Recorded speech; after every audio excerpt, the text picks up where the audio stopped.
Welcome to Facts TV News, where everything is true.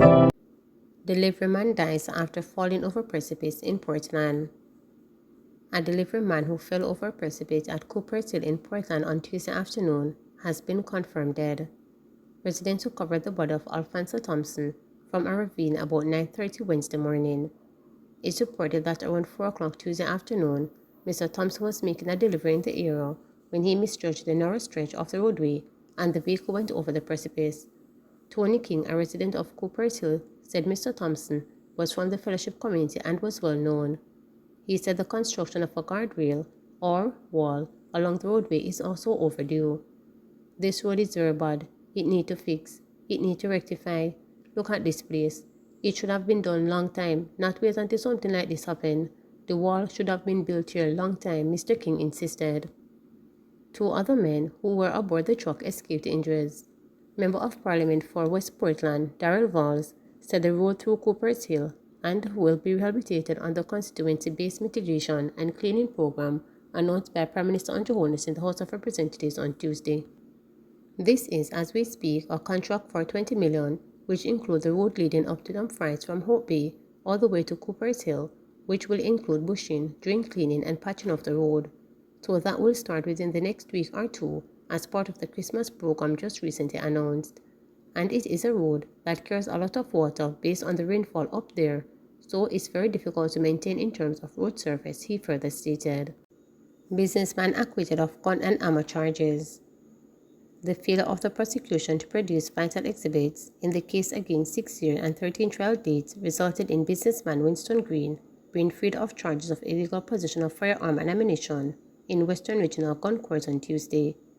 Attorney at law Ableton Foote, who represented Green, argued that his client's constitutional right to a fair trial within a reasonable time was mutilated by the fact that the exhibits such as swabs of gunshot residue and fingerprints were not made available even up to Tuesday.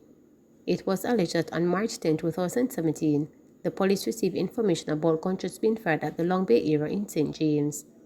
Upon arrival in the area, Green was alleged to be standing in close proximity to a firearm. He was asked about the weapon and it was alleged that Green said, "Officer, is from a next man who run gun, but me take it and fire one out of it for real life." He was taken into police custody along with the firearm and swabbed for gunpowder residue.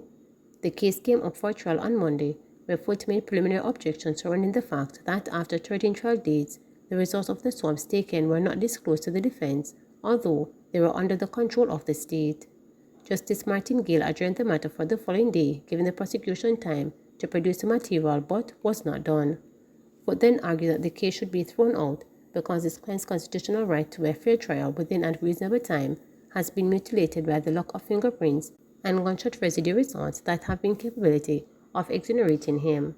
He further argued that the accused's legal rights to challenge his accuser have been compromised as he was not furnished with this material in preparation of the defense. Foote cited a number of Court of Appeal cases which led to acquittals due to material non-disclosure. The prosecution also had an issue locating a key witness, which was highlighted during the submission. Justice Gale upheld the submission and freed Green. Prime Minister Andrew Holness said river training works in St. Thomas could cost government $700 million. It will possibly cost the government an estimated $700 million to do river training work in St. Thomas.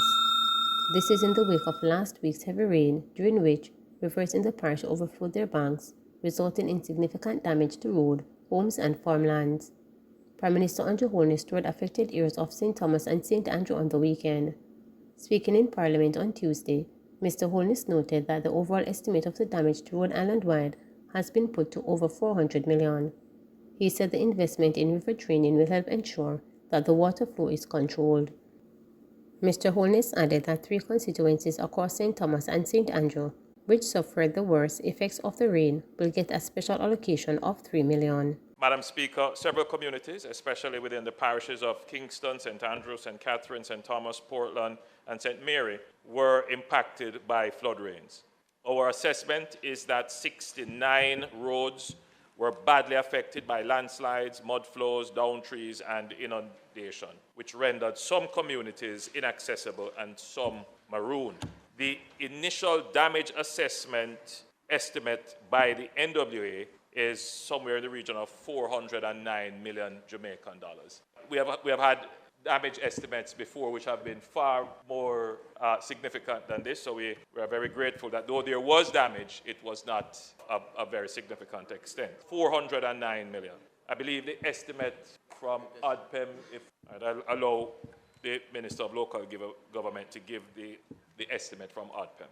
The rivers there are not well defined in terms of their boundaries, their embankments. And so if there's a heavy shower of rain and significant volume of water, they tend to overrun and spill over on the plains, which is, in a sense, what makes those lands fertile and arable. But when we are building alongside rivers and we are building in the river parts and we are building in floodplains, then, Madam Speaker, we will have to make the investments in ensuring that we control the flow of the rivers. We have identified that we will probably have to spend approximately $700 million in river training in the parish. So, Madam Speaker, having toured, we see the necessity of it. But as you would know, Madam Speaker, river training is a very involved exercise. And with all the calls on the budget now, we will have to define a program that we will have to look at in the next fiscal year. Madam Speaker, 3 constituencies have been designated by virtue of the assessment as being severely affected, and this would be East Rural, East and West St. Thomas. There will be consideration for those constituencies that have been severely affected, and I have outlined the 3 constituencies assessed as being severely affected. We will, Madam Speaker, make an additional allocation to those constituencies of $3 million. And by virtue of the clamor that we are hearing from other MPs, we will go back to the drawing board, Madam Speaker, and see whether or not we are able to extend any further assistance to constituencies who may not be severely affected, but who have been impacted above the average.